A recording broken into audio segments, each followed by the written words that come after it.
Magandang araw. Ako nga pala si Lola ni Dora, ang sekretary ni Dr. Price. Anong sekretary? Ikaw yung chismosang kapitbahay na alam ang istorya ng lahat ng tao sa barangay. Bakit ka nandito sa episode na to? Che, hindi ako chismosa. Informative lang talaga ako, no? Informative? Anong sabi mo? Wala. Nandito ako para tulungan kang ipaliwanag ang lesson mo at para mag-get sa mga nakikinig. Bla bla bla bla. Anong sabi mo? Wala. Muli, magandang araw sa inyong lahat. At naririto na naman tayo upang mag-aral ng mga lessons sa Practical Research 2. At ngayong araw, ang pag-aaralan natin ay mga research variables. Ay, gusto ko yan. Marami akong alam dyan. Bla bla bla bla. Anong sabi mo? Wala. Ang sabi ko, napaka-informative mo. Lahat na lang alam mo. Mabuti alam mo. Pag-aaralan natin kung ano-ano ang iba't ibang klase ng variables na makakaapekto sa research na ginagawa natin. At kung paano natin sila i-handle ng mabuti kung sakali man na ma-encounter natin sila during the research process. Tara na, simulan na natin mag-aral.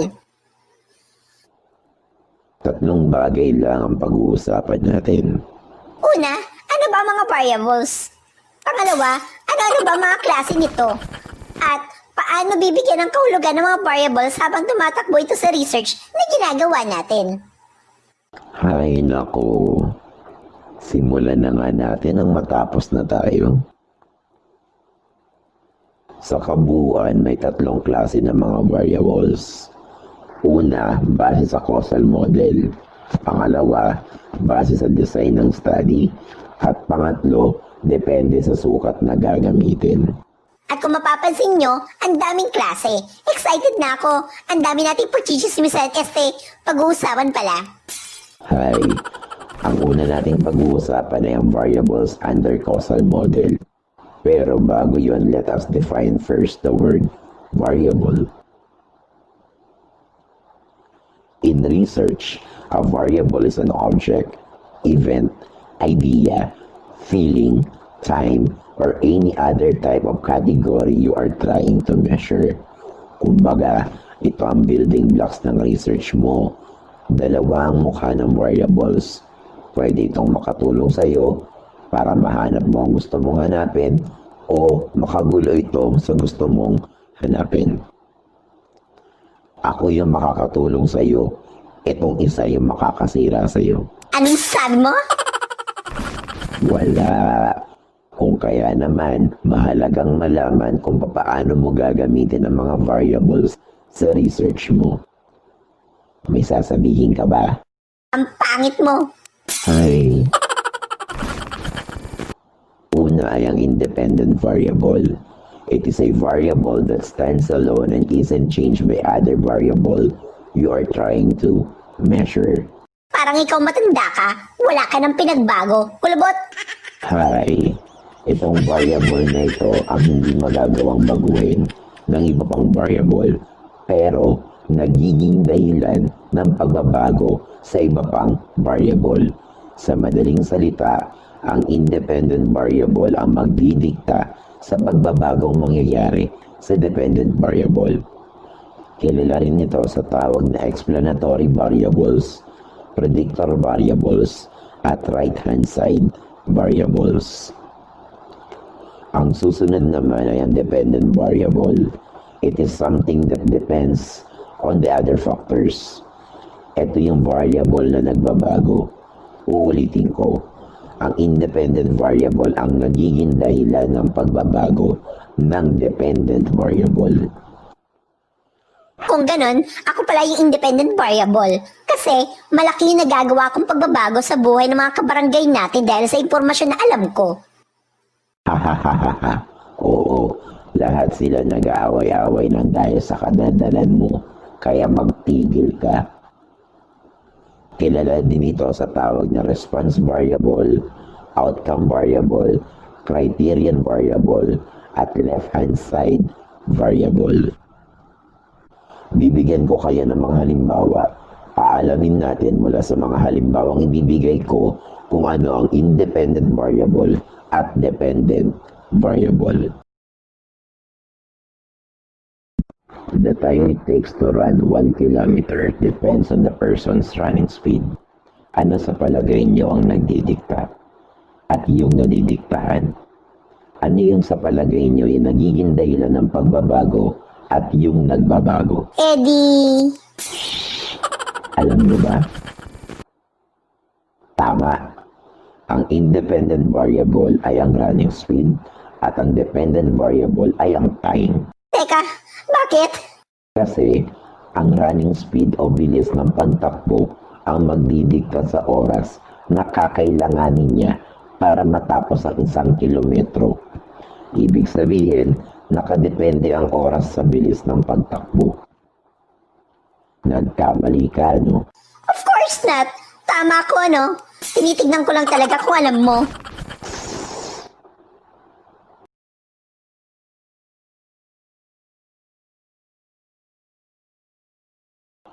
Next example, the height of plants depends on the amount of water they receive.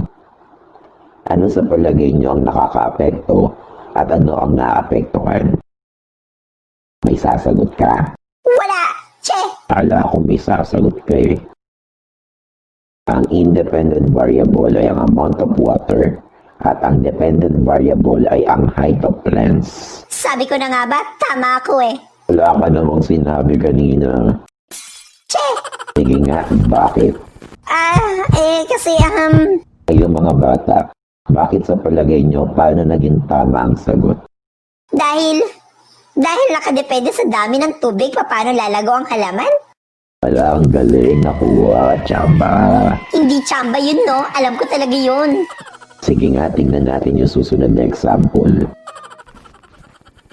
The number of deaths due to COVID-19 infections depend on the number of infected. Ano ang independent at dependent variable? Anong sagot mo? Secret! Baka malaman mo pa, mangopya ka pa. Blah, blah, blah, blah. Anong sagot nyo mga bata? Tama. Mas maraming infected, mas marami ang may chance ang mamamatay dahil sa COVID-19. Sabi ko na nga ba talaga? Tama ako eh.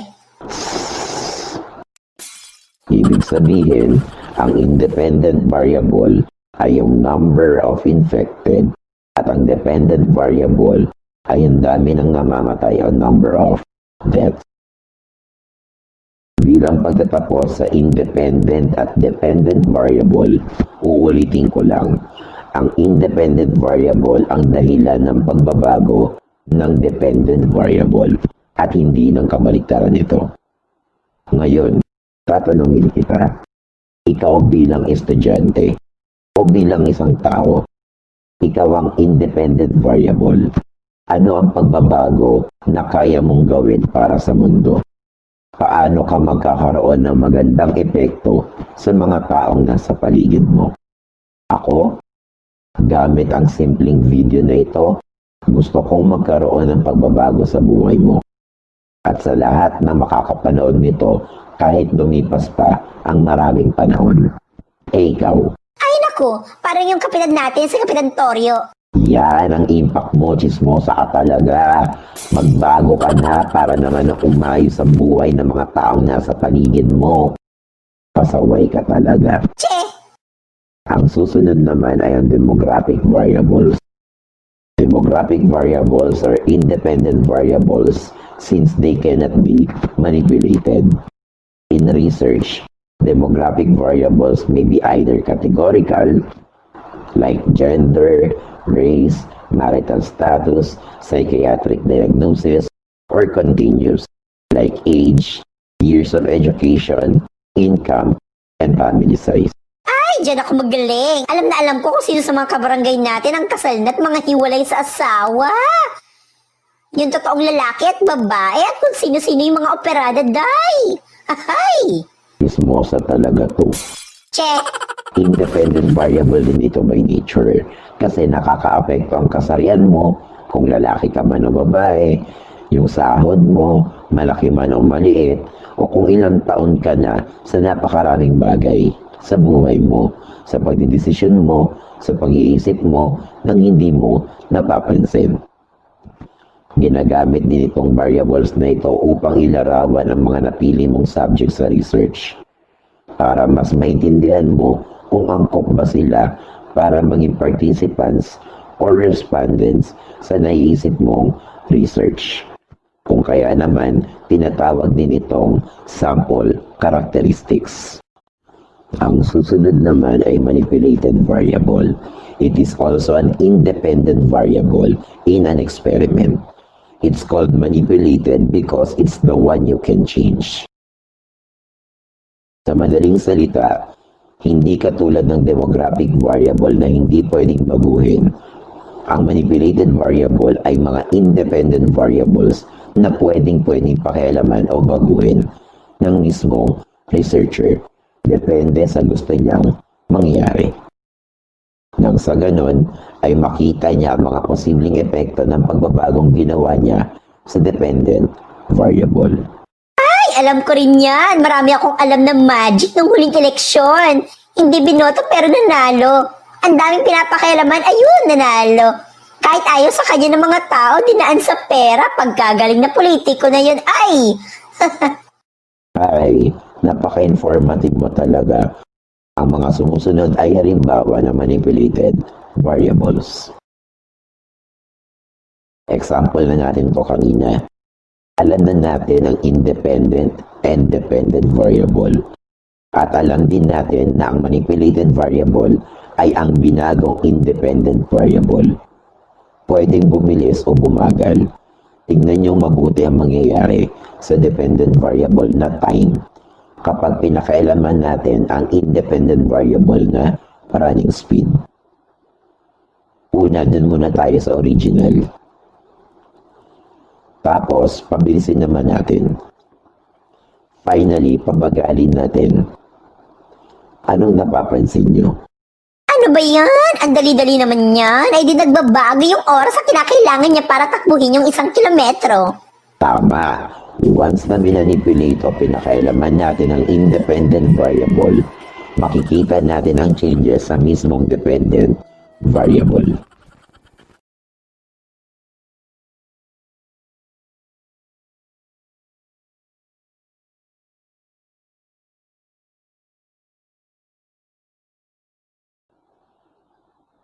Gusto mong subukan?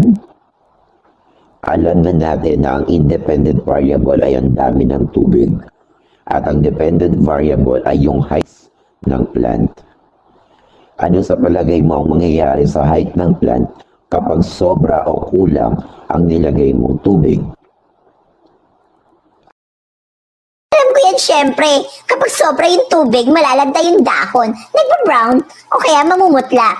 Ganun din kapag kulang sa tubig, Ang mga halos sinabi pareho mo ay lang. epekto ng dami o kulang ng tubig sa leaves o dahon, which is another dependent variable ng tubig. Tama kayo ng dinig, class. Pwedeng isa lang ang independent variable pero maraming dependent variables. Kasi naapektuhan ng tubig hindi lang ang taas ng pagtubo ng halaman, kundi maging ang dahon, ugat, kulay nito at marami pang iba. Pero sa ngayon, ang concern lang natin ay yung height ng halaman.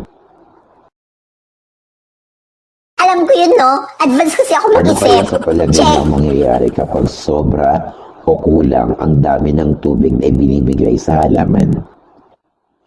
Tama kayo. Kung babalikan nyo ang biology nyo noong junior high school pa kayo, either kulang o sobra ang tubig, magiging stunted o babagal sa paglago ang halaman ninyo. Last example, ano sa palagay nyo ang mangyayari sa dami ng namamatay kapag dumami o nabawasan ang bilang ng mga taong nai-infect ng coronavirus?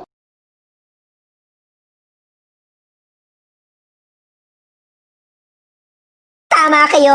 Kapag dumadami ang infected, mas dadami ang pwedeng mamatay. Pero kung mababawasan natin ng mga nai-infect, kukunti rin yung mga namamatay mula sa sakit na dala ng COVID-19. O, di ba? Alam ko, sabi ko naman sa iyo eh. Bilang pagtatapos sa manipulated variable, uulitin ko, ito ay independent variable na binabago natin para makita ang possible effect sa target variable. Naalala ko, parang si paring Macario dyan sa kanto. Nalaman niya kasi na yung anak niya gusto mag-teacher. Eh ayaw niya. Wala naman daw pera doon. Kaya pinipilit niya yung anak niya na baguhin yung kursong gusto niya. Ayun, kalaunan tumigil din sa pag-aaral. Kaya siya di naman daw talaga niya gusto yung kurso na yon. Napilitan lang daw talaga siya, sabi kasi ng kanyang ama. Che, informative lang no? Sa sinasabi mo, bilang magulang, hayaan natin ang mga bata na matuto sa sarili nila. Hindi natin pwedeng pakialaman lahat ng desisyon nila, lalo na kung yun ay para sa ikasasaya nila. Maliban na lang syempre kung mali. Hayaan natin silang madapa, masugatan, magkamali, matuto at bumangon. Para sa sarili niya at hindi para sa ibang tao. Bilang magulang, nandito tayo para gabayan siya sa mga gagawin niya at hindi maging hadlang sa ikauunlad ng sarili niya. Okay. Ang susunod na variable ay ang control variable o kilala rin sa tawag na constant variable. It is any factor that is controlled or held constant during an experiment. Sa madaling salita, ito yung bagay na sinisikap natin na pareho sa lahat upang maiwasan ang bias sa ginagawa nating research. Pwedeng higit sa isa ang constant or control variable. Kaya naman kailangan mong pag-aralan kung ano ang dapat mong kontrolin. Gaya nito, ang control variable natin dito ay ang terrain o yung mismong tinatakbuhan ng runner. Isipin mo na lang, kung pare-pareho silang 1 kilometer ang tatakbuhin, pero yung isa patag na lupa, yung isa lubak-lubak, yung isa paakyat, yung isa naman pababa, di ba makaka-apekto yun sa performance nila? Kaya naman, we have to make the terrain constant to all para maiwasan ang ganitong senaryo. Eh paano kung pare-pareho nga pero di naman sila komportable? Anong gusto mong sabihin? Gaya ng running shoes. What if pare-pareho din sila ng style ng sapatos? Which is control variable. Pero may komportable at hindi komportable sa sapatos na yon. Ipagpipilitan mo pa rin ba na pagpare-parehasin yung mga sapatos nila kung alam mo naman makaka-apekto yun sa performance nila? Okay. Naiintindihan kita at may punto yung tanong mo. Ang sinasabi mo ay isang klase na extraneous variable na kung tawagin ay sample variable. At i-discuss natin yan mamaya. Pero para sagutin ang tanong mo, pwede mong ipagamit sa kanila yung running shoes na komportable sila para nang sa ganun ay makatakbo sila at their best. Basta make sure lang na pare-pareho ng classification yung running shoes na gagamitin nila. Baka naman mamaya may gumamit ng sapatos na digulong, eh ibang usapan na yun. Ito naman, ano sa palagay niyo ang variable na dapat ay control or constant sa lahat ng halaman? Tama yan. Pwedeng amount of sunlight, pwedeng klase ng lupa, pwedeng yung mismong klase ng halaman na gagamitin sa experiment. Kasi makaka-apekto din yun kung magkakaibang klase ng halaman ang gagamitin. Pwede rin ba yung fertilizer na gagamitin? Oo, pwede din yun. Pwedeng pare-parehong may fertilizer o kaya naman pare-parehong walang fertilizer. At kung may fertilizer na gagamitin, dapat pare-pareho din yung dami sa bawat halaman. Nice, gumagaling ka na. Siyempre, ako pa ba? Pero may mga pagkakataon na walang control variable sa isang research gaya na lamang nito. There are no two person of the same characteristics. Kahit sabihin mo na pareho kayong malusog, pareho kayo ng blood pressure, or pareho kayo ng blood type, there is no guarantee na same ang effect sa inyo ng COVID-19. Kasi marami pa ring variables na pwedeng makaapekto sa overall well-being ng taong yun. Kaya pala yung dalawang anak ni Aling Lerma. Parehong tinamaan ng COVID. Malusog naman sila pareho at wala namang mga sakit. Pareho pang mga bata. Pero yung isa namatay. Yung isa naman nabuhay. Marami kasing uncontrollable factors kapag tao na ang pinag-uusapan. Mismong katawan nga ng tao ay uncontrollable. Hindi mo masasabi kung ano ang pwedeng mangyari. After all, humans are not constant. We are variables. Kaya naman, hindi porket same kayo ng condition, tapos same treatment ang ginagawa sa inyo, same din ang result. May chance na magkakaiba kayo ng kahihinatnan. Just let us hope for the best. Bilang pagtatapos sa constant o control variable, payong kapatid lang. Unlike sa research, sa totoong buhay, hindi lahat ng bagay ay kaya mong kontrolin o kaya mong panatilihin na hindi nagbabago. Kasi may mga bagay na kapag pinilit mo na hindi baguhin at may mga bagay na pinilit mong kontrolin, sa bandang huli masasaktan ka lang. Kasi hindi mo ina-expect na pwede pala yun magbago. Sa madaling salita, magbe-break din kayo. Ang susunod ay antecedent variable. Antecedent variable happens before the independent and dependent variable. It may affect the relationship between the two variables, or it might just affect the two variables separately without there being a direct relationship between the independent variable and the dependent variable. So parang history, nangyari na yun dati pa. Tapos nakaka-apekto sa relationship ng independent at dependent variable? Parang ang labo naman nun. Hayaan mong bigyan kita ng example. Suppose, researchers are interested in studying the relationship between age and annual income. Siguro, iisipin mo na kapag mas tumatanda ang tao, there is a good chance na tumataas din ang sahod niya. Maybe dahil nagtatagal siya sa trabaho, kaya napopromote. Pwede naman yun. Pero ang tanong, yun lang ba talaga yun? Do this holds true to all? Parang hindi naman. Kasi yung hipag ng anak ni Aling Shoni, matanda na yun. Nung nakapagtrabaho, ilang taon na rin siya sa work. Pero hanggang ngayon, minimum pay pa rin. Tama ka. There must be one thing that might help us to understand such relationship. And at this point is the education level. Of course, maraming pwedeng maging factor, pero ito muna ang bibigay ko. Uulitin ko, education level, o yung taas ng pinag-aralan. Pero ang tanong, paano? Diba, bago ka nagtrabaho at sumahod, nag-aral ka muna. So, ibig sabihin, habang nagtatagal ka sa pag-aaral mo, mas nagkakaedad ka. That is the relationship between education level and age. At syempre, hindi lang yon. Habang mas tumataas ang pinag-aralan mo, there is a good chance na mas mataas ang magiging sahod mo depende sa nature ng trabahong papasukan mo. Doon naman pumapasok ang relationship ng education level sa income. Sa madaling salita, dapat ang antecedent variable ay may matibay na relasyon sa parehong independent at dependent variable. Isa pang halimbawa, suppose researchers are interested in studying the relationship between the role of teachers and the performance in teaching. Kung tutuusin kapag teachers, basically, same definition ng trabaho sa school. Pero bakit may mga mas performing na teachers kumpara sa iba? Ano ang nagdadrive sa kanila para maging angat kumpara sa ibang teachers sa paggawa ng mga tasks nila?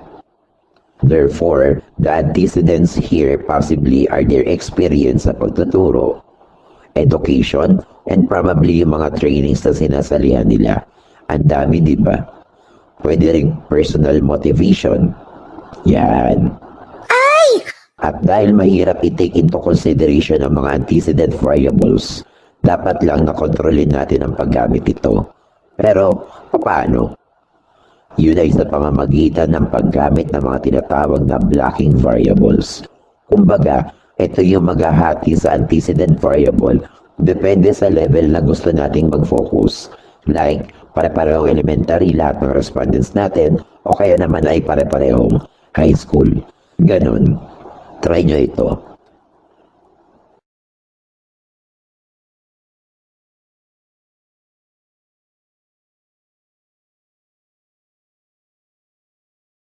Ito ang tamang sagot. Pag-isipan nyo kung bakit ha. Bilang pagtatapos sa antecedent variable, tayo mga tao, depende sa pinaniniwalaan natin o sa experience natin, naaapektuhan tayo nito sa mga desisyon natin o ginagawa natin. Parang ikaw, bakit ka naging chismosa? Anong nagtulak sa'yo na maging ganyan ka? Ba't gusto mong pinag-uusapan yung iba? Lahat ng yun ay may dahilan. Lahat tayo ay may kanya-kanyang dahilan. Mapadrag pusher man yan o babaeng nagbebenta ng laman, hindi natin sila agad-agad pwedeng husgahan. Dahil lang sa yun yung ginagawa nila. For sure, meron silang dahilan. At yung dahilan na yun ay yung bagay na hindi natin kayang kontrolin. Parang yung bata na napabalita sa TV na nagbebenta ng mga nude pictures niya para lang makapag-aral. Nasa honor class daw yung bata at minor de edad. Kaso, hindi nila maintindihan kung bakit siya umabot sa ganon. Kawawa naman. Ay, ang susunod ay ang mga extraneous variables. Extraneous variables are any variables that you are not intentionally studying in your experiment, but can affect both possibly the independent variable and always the dependent variable. Sa madaling salita, pampagulo. Pwede nating isipin na gano'n na nga kasi nakakagulo siya sa pinag-aaralan natin. Pero hindi naman siya kasali sa gusto talaga nating pag-aralan. Epal lang kumbaga. Pero kung di natin mababantay ang maigi, malamang sa malamang magkakaroon tayo ng maling interpretasyon sa data natin. Basta, tatandaan palagi na laging naapektuhan ng mga extraneous variable ang kalalabasan ng dependent variable. Halimbawa, we might want to know how the number of hours that a basketball player trains per week affects their average points per game. Ibig sabihin ba nun, Dok, habang humahaba ang practice ng isang basketball player, mas gumagaling siya? At mas tumataas ang points niya sa actual game? Pwede. Ang tanong, yun ba talaga ang nangyayari? Kasi kung pahabaan ng practice ang dahilan para malaman natin kung sino ang mas maraming puntos na magagawa, edi wag na natin silang paglaruin. Bantayan na lang natin sila sa practice nila, di ba? Oo nga, no? At yun ay dahil sa extraneous variables. Maraming pwedeng maging extraneous variables na pwedeng makaapekto sa kalalabasan ng laro. Pero, bibigyan ko kayo ng isa, tapos kayo na mag-isip ng iba pa. For example, ang extraneous variable natin ay diarrhea. Diarrhea? Yes, mahaba nga practice mo. Handang-handa ka na. Nung araw na maglalaro ka, biglang kumulo yung tiyan mo. Hindi ka makakapag-concentrate sa paglalaro. Naapektuhan nun yung paggawa mo ng puntos. Isipin mo na lang, sumisirit yung pupo mo habang tumatakbo ka. Ay, oo nga, no? So, ganun pala ang extraneous variables. Counted ba yung, for example, nakipag-break sa kanyang girlfriend niya isang gabi bago yung laro? Counted ba yun? O kaya, meron siyang swapang naka-teammate na ayaw siyang pasahan ng bola? Yes, that is emotional aspect na hindi natin kayang i-anticipate and can be counted as extraneous variables. Possible kasi na maapektuhan nun yung laro niya. Ay, ang galing ko! Kayo, may iba pa ba kayong naiisip na extraneous variable na pwedeng makaapekto sa points na magagawa ng basketball player? Isa pa, we want to know if video lessons increase students' understanding of practical research too. Siyempre, pandemic, nasa bahay ang mga bata at walang teacher na magtuturo sa kanila. So, ginagawa ko itong video lessons na ito para nang sa ganun ay meron silang balik-balikan kapag may malabo sa kanila sa practical research too. Nang sa ganon ay mas madali din nila itong maintindihan. Pero ang tanong, sapat na ba yung video lessons na ito para masabi kong maiintindihan talaga nila yung lessons ko? Siyempre hindi. Yung iba naman talaga dyan, ate at kuya nila yung nagtuturo sa kanila. Baka nga pinapasagutan pa sa mga yun eh. Tama. Dahil sa home support, hindi tayo nakakasigurado na natututo ang mga bata from the videos alone. Kasi, maaaring may tumutulong sa kanila para mas maintindihan pa yun. Counted ba yung internet connection? Tsaka yung tilaok ng manok? Eh kasi, diba kapag mahina yung internet o kaya maingay sa paligid mo, mahirap mag-aral ng lessons mo? Tama. Again, those are extraneous variables. Marami at dapat silang kontrolin or else makaka-apekto yun sa result ng study. Imagine a simple experiment on the effect of mood, whether you are happy or sad, on the number of happy childhood events people can recall. Ano sa palagay nyo ang independent at dependent variable?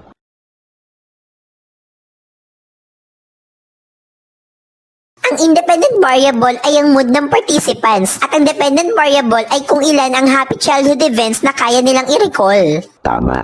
Sa madaling salita, depende sa nararamdaman ng tao kung gaano karami yung naaalala niyang magagandang pangyayari sa buhay niya nung bata pa siya.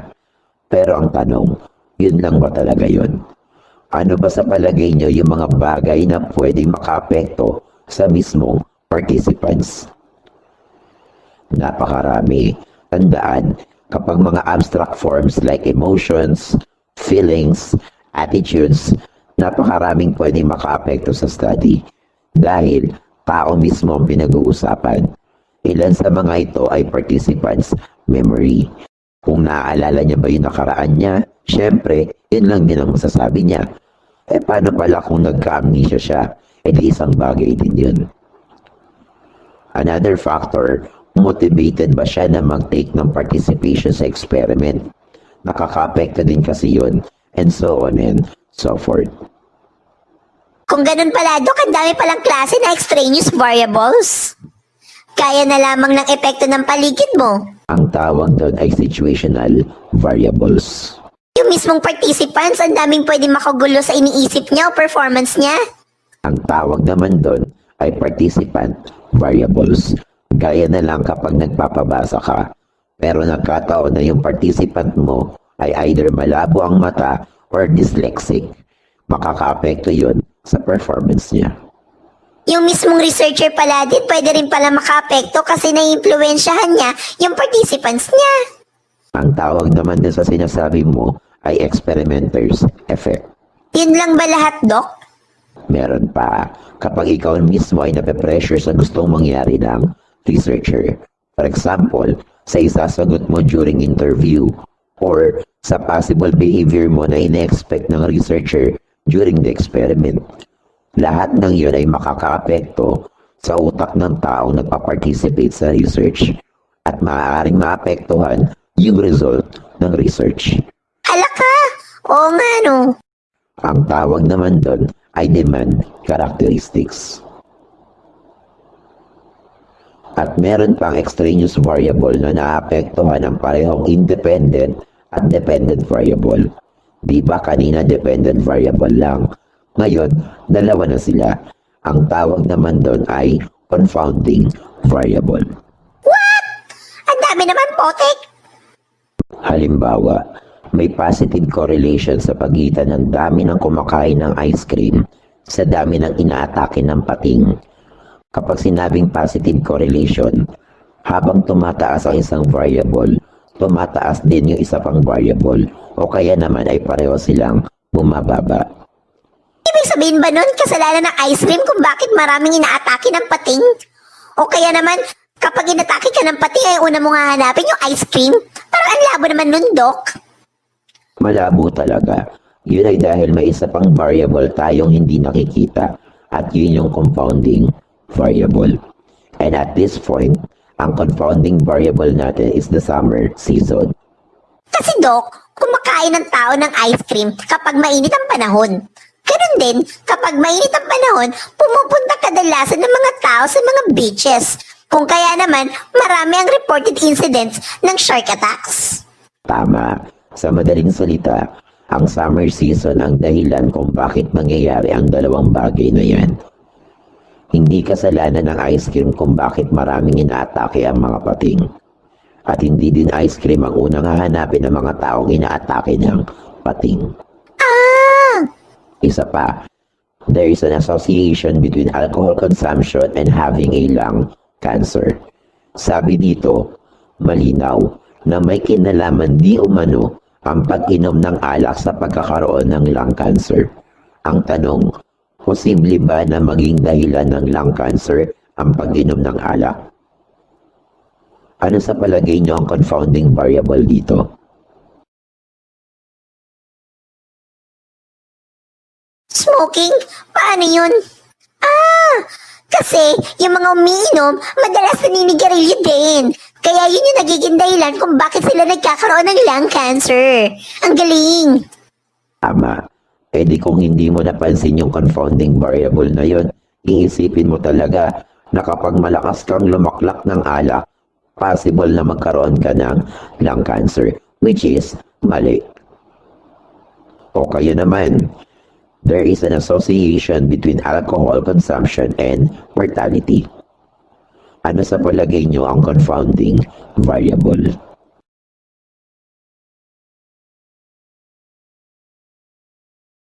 Halaka, ang dami ng variable sa sabog na ata utak ko.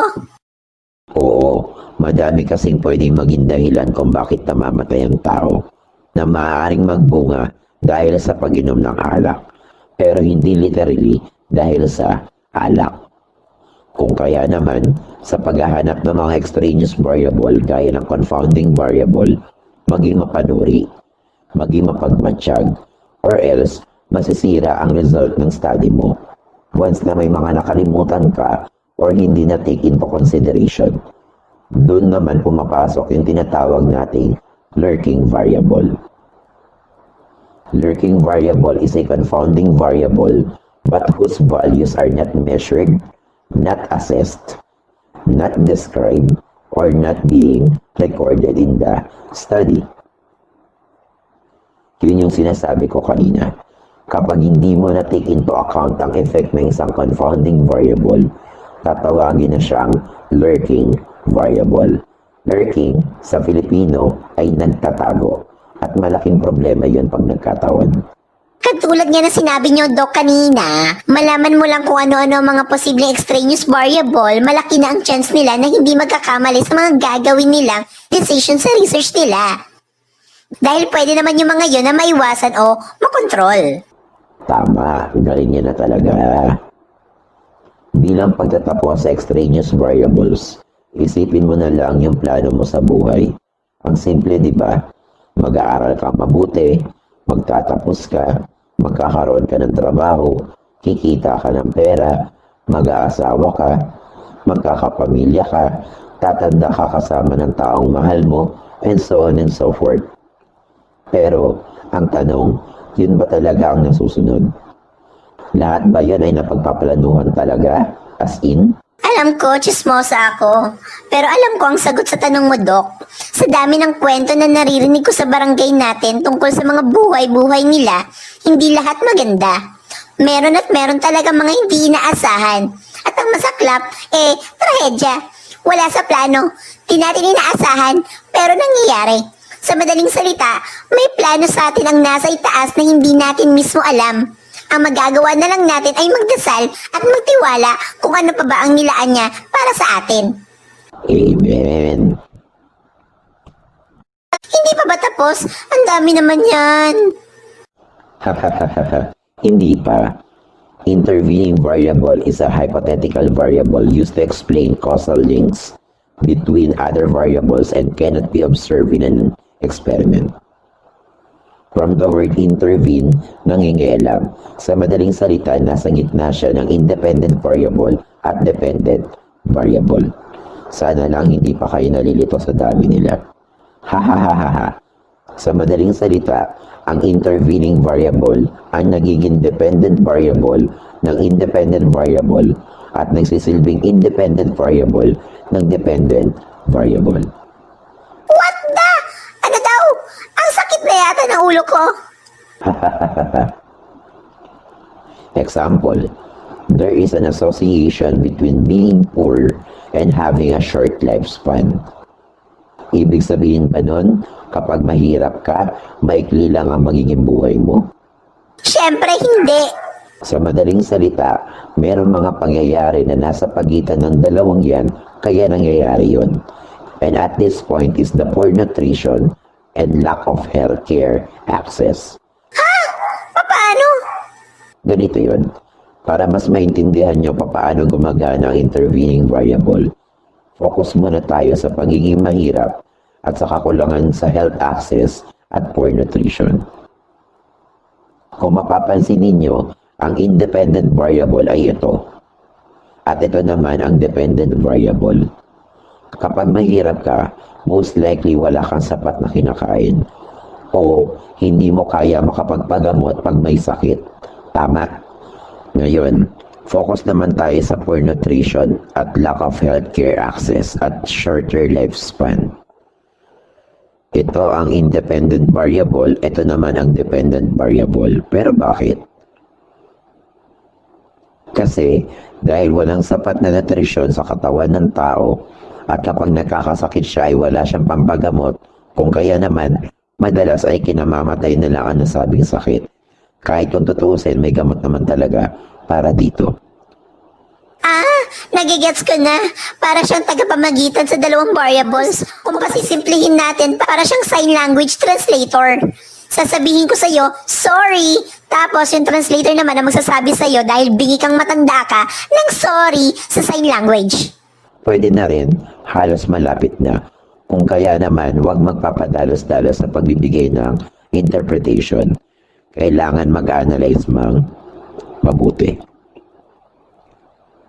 There is an observed positive correlation between level of education and spending. Talaga bang kapag mas mataas ang pinag-aralan mo, mas malakas kang gumastos? Ano sa palagay niyo ang intervening variable?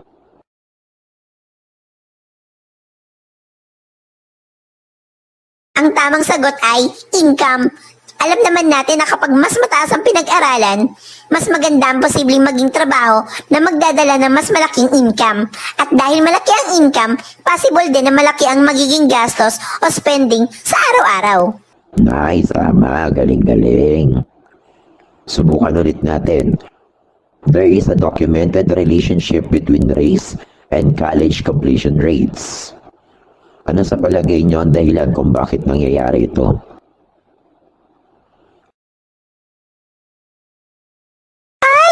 Parang si Dora, yung lakwatserang negra na anak ni Kirara dyan sa may tabing barangay. May itim kasi sila, uling. Kaya madalas tampulan sila ng mga tukso ng mga bata. Madalas nga nasa eskwelahan si Kirara, yung nanay ni Dora, dahil sa dami ng report ng mga classmates niya na nangbubuli sa kanya. At umabot ka pa talaga sa kabilang barangay, ha? Nice. Tama ka sa sinabi mo. Malamang sa malamang nakaranas ang ilan sa atin ng pambubuli o pangahamak dahil sa kung ano ang lahi ng pinanggalingan natin. Kung kaya naman, naapektuhan nito ang kagustuhan natin pumasok sa eskwelahan. Last, there is an observed positive correlation between hours spent in training and game points made. Ano sa palagay niyo ang intervening variables?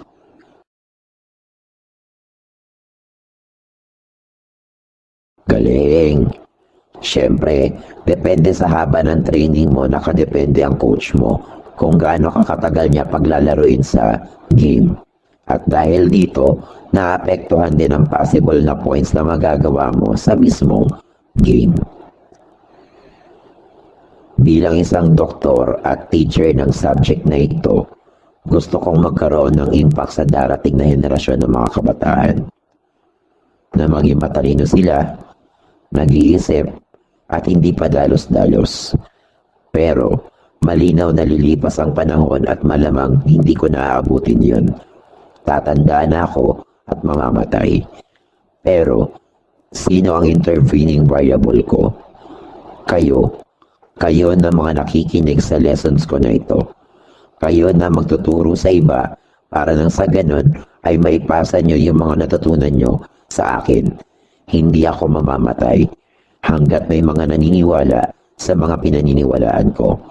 Mananatili akong buhay sa puso't isipan ng mga taong yun. At ang panghuli, Last na! Yay! ang huli sa causal model na variables, marami pa. Che! At ang panghuli ay ang moderating variable. Changes the strength or direction of an effect between two variables. In other words, it affects the relationship between the independent variable and a dependent variable. Magbigay tayo ng example para mas maintindihan natin.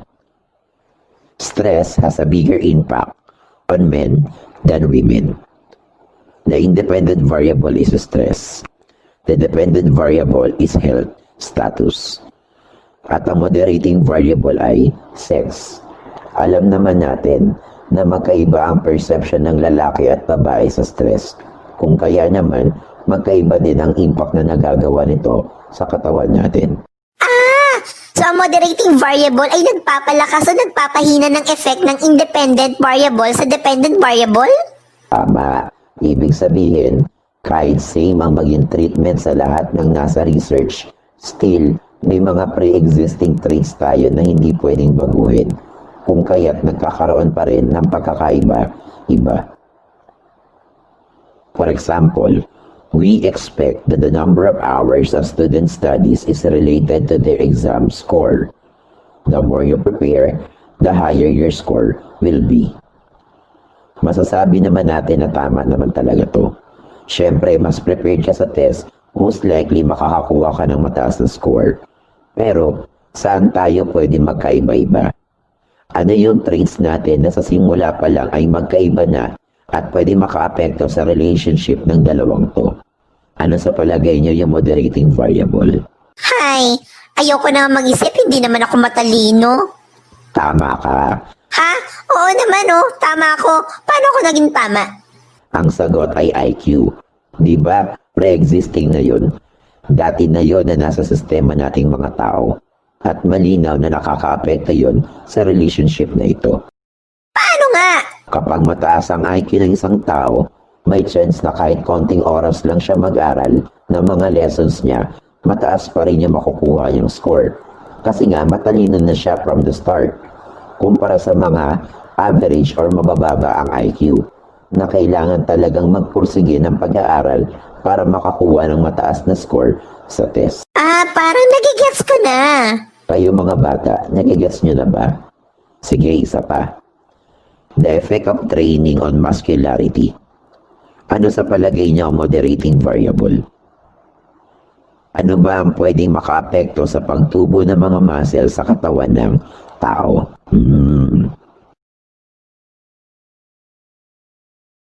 Alam ko ang sagot. Edad. Kasi kung gurang ka na, gaya mo, kahit anong exercise ang gawin mong matanda ka, wala ka ng pag-asang magkamuscle kumpara sa mga bata pa. Ouch! Tama na sagot mo eh. Bakit may panlalait pa, adik?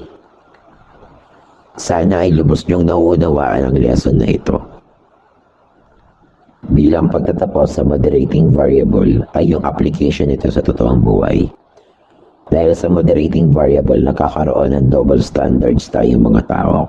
Like, kung sino ang bumugbog at kung sino yung binugbog. Kapag lalaki ang bumugbog at babae ang binugbog, kawawa ang babae. Pero, kapag babae ang nambugbog at lalaki ang binugbog, ginagawan lang ng katatawanan. Kasi, hindi ka panipaniwala. Lalaki, bubugbugin ng babae. Kumbaga, nagkakaroon ng pagbabago sa epekto ng isang aksyon depende sa kasarian ng gumagawa. Para bang kapag ang babae ang nagloko sa isang relasyon at kapag lalaki ang nagloko. Kapag lalaki, machong-macho at tanggap ng lipunan kasi nga naman lalaki. Pero kapag babae ang nagloko, ang sama-sama ng tingin sa kanya ng mga tao, it's so unfair. Pero nangyayari. Tapos na tayo sa mga variables according to causal model. Ang susunod naman ay mga variables under study design. Don't worry, dalawa lang naman sila. Tara na, tapusin na natin tong kalokohan na to. Joke! Ang una ay active variable. A variable that can be manipulated, like teaching methods, programs, interventions, or even concentration sa isang mixture. Lahat ng yun ay kaya nating i-manipulate. Hindi katulad ng attribute variable, a variable that cannot be manipulated, like demographic variables na hindi natin mababago pa. Lilinawin ko lang ha, lahat ng demographic variables ay attribute variables, pero hindi lahat ng attribute variables ay demographic variables, such as psychological aspects. Halimbawa na lang nito ay, ang dalawang independent variable ay parehong nakaka-apekto sa gain points. Pero, magkaiba sila ng nature. Yung isa, yung minutes played, ay pwedeng pakialaman o baguhin, pero yung sex ay hindi. Another example, both hours of study and IQ are independent variables, and both affects the exam score. But again, yung isa ay active, ibig sabihin pwedeng baguhin, yung isa naman ay attribute o hindi pwedeng baguhin. Pero may mga pagkakataon na ang active variable ay pwedeng hindi active. Depende sa research design ng researcher. Mas maiintindihan niyo yan kapag pinag-uusapan na natin ang research design. At ang panghuling klase ay ang types of variables according to units of measurement. Hi! Sa wakas, matatapos na rin. Just to familiarize you with other numerical variables, here's the definition. Actually, recall na lang talaga to sa statistics class nyo. Measurement variables are basically divided into two, the categorical and numerical variables. Under categorical variables, we have nominal and ordinal. Samantalang sa numerical variables naman ay interval and ratio. Let us have a review. Nominal variables. A nominal variable classify individuals, responses, or objects based on common characteristics. Sa nominal, hindi pwedeng dalawang kinabibilangan mong grupo. Dapat isa lang. Example, blood type. Hindi naman pwedeng blood type O ka na, tapos blood type A ka pa. Ano ka, alien? An ordinal variables basically ranks into subgroups in a certain order and categorizes individuals, objects, and responses based on common characteristics. Example are sizes. Hindi pare-parehong distansya ng small sa medium at ng medium sa large. Sa madaling salita, pwede mong ayusin from highest to lowest or lowest to highest. Interval. An interval scale is a type of data which is measured along a scale in which each point is placed at an equal distance or interval from one to another. Example, IQ. Ang zero ay may meaning pa rin. Ratio variables. The 0 point of a ratio scale is fixed, which means it has a fixed starting point. This means it corresponds to an absolute scale. The difference between interval is always measured from a 0 point. Example, income. Kapag zero, wala talaga, as in wala. For 2 minutes, try nyo nga i-group tong mga variables na ito according to their respective types. Timer starts now.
Yan, bilangin niyo na kung ilan ang tama niyo.